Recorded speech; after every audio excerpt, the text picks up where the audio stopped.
ஒரு எஸ்டேட்டின் 4/5 பகுதியானது 16,08,000 ரூபாய் அப்படின்னா அந்த எஸ்டேட்டின் 3/7 பகுதி என்னன்னு கேட்குறான். 4/5 பகுதியோட விலை வந்து பார்த்தீங்கன்னா 16,08,000 ரூபாய் அப்படின்னா அதே எஸ்டேட்டோடைய ஒரு தோட்டம்னு வச்சுப்போம், 3/7 பகுதியோட மதிப்பு என்னன்னு கேட்குறாங்க. இதுதான் கேள்வி. சரி, இதை எப்படி கண்டுபிடிக்கலான்னு பார்த்தீங்கன்னா, அந்த எஸ்டேட்டோட மதிப்பு வந்து நமக்கு தெரியாது இல்லையா, அதை வந்து எக்ஸ்ன்னு வச்சுப்போம், எக்ஸ். அப்போது அந்த எக்ஸோடைய 4/5 பகுதியோட மதிப்பு 16,08,000 ரூபான்னா இப்போ சிம்பிளிஃபை பண்ணலாமா? 4ஆல் அடித்தோம்னா 4 4 4 2 அந்த 3 0 அப்படியே போட்டுங்க.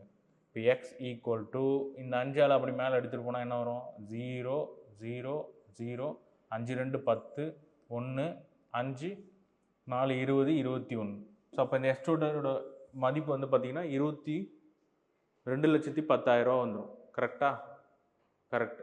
நெக்ஸ்ட்டு 3/7 பகுதி என்னென்னா 3/7 இன்ட்டு எக்ஸ். எக்ஸோட மதிப்பு தான் கண்டுபிடிச்சோம். 3/7 இன்ட்டு 21 0 வந்துடுச்சு. சரி, இப்போ அதை அடித்தோம்னா என்ன வருது? 3